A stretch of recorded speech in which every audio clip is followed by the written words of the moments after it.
If this is your first time stopping by, I'm Coach Gaglione, and this is Gaglione Strength. I've been involved with powerlifting and strength coaching for over 14 years, and today we're talking about steps. And steps is just a really easy way to measure kind of like some activity level.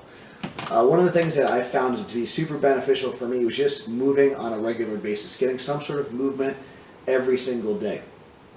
I noticed the more active I was, the better I felt. I got some blood flow. And you're gonna burn some extra calories. It doesn't mean you have to go super intense. So this was a mistake I made. I think a lot of, especially kind of more, hardworking people, athletic type people, we tend to like really overdo things when we're trying to work towards a goal. So I think there's a lot of value in just kind of consistency and sustainability. So just doing some light walking every single day. Someone like Stan Efforting recommends like 3 10-minute walks a day. I recommend 5,000 steps a day. It's a very manageable, very easy number to hit. So if you're able to do 3 10-minute walks, 30-minute walk, that sort of thing. So, but somewhere kind of like that 5,000 range is a good place to start. So even if it's like a rest day, if it's an off day, it's really easy to kind of crank that out. And you can certainly do more. You can certainly build to like a higher daily minimum for sure. But I think 5,000 is a really good number even on like a true rest day. Right now during my bodybuilding training, I'm up to 6 days a week of actual training and 7 days a week of cardio. And a lot of my steps come in the form, I do 2,000 steps in the form of a Stairmaster right now at the time of this taping, which is, so there's ways to increase the intensity without necessarily increasing the speed. So my walking kind of speed is pretty similar, but obviously walking uphill is going to be a challenge. So you could also do incline treadmill walking. You could walk with a weight vest. You could push a light sled. You could push a prowler. You could drag a sled. So there's ways to kind of increase the intensity of those steps without actually increasing the speed, especially if you're like a bigger guy watching this or a bigger gal. I find kind of like jogging, as they say, as Will Ferrell says in Anchorman. It's kind of like jogging is kind of like speed limping. It's very hard to maintain good mechanics.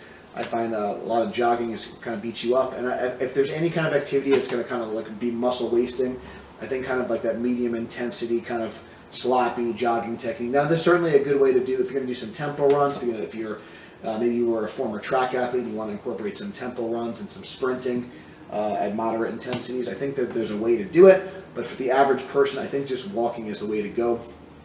I will also kind of implement and throw in like some things like the rower I like, which is a little bit more technical, and I really love the assault bike as well. That is a great option. So, but we're looking at somewhere between like 20 to 30-ish minutes per day and low intensity work. And a good way to kind of gauge if the work is low intensity is if you can do nasal breathing only. So that will allow you to stay in a more relaxed, kind of down-regulated state, and it's going to keep, save your kind of higher intensity workouts for more of your resistance type training. So that could be powerlifting workouts, it could be weightlifting, strongman. I'm impartial to kind of powerlifting and bodybuilding methods as of late, but I think some sort of progressive resistance training is going to be key.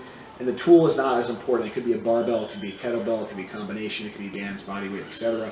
But some sort of progressive resistance training. And I think the resistance training somewhere between 3 times weekly minimum of 3 times a week for the resistance training. And it can be upwards of 4 or 5 or 6. So if my goal is more strength, and it's going to be more of a focus on absolute strength and higher intensity in terms of weight on the bar, probably going to be 3 to 4 times a week of resistance training. If you're doing more of a bodybuilding style routine, or you're doing more isolation work, maybe less intense work, so less weight on the bar, higher repetitions, 4 to 6 days a week can be warranted, especially if you're doing more of a body part split. But you want to get some sort of daily activity level, so 5,000 steps per day is a good place to start, a good daily minimum, and then a weekly minimum for your training. Resistance training is going to be 3 times a week in terms of progressively adding weight to the bar.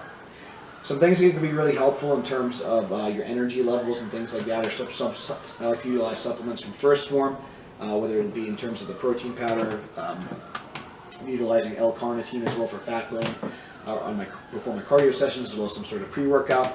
So that's a great option if you guys are interested in supplements. You can get free shipping using the links below, and it'll help support our channel and support our gym. And as always, if you're in the New York area, please check out the Give program. You get 15% off your order if you use the code Gaglione at checkout, and it'll help support our channel and our gym. So thank you guys for watching these tips on how to be strong and lean. Until next time, stay strong, and I'll see you soon.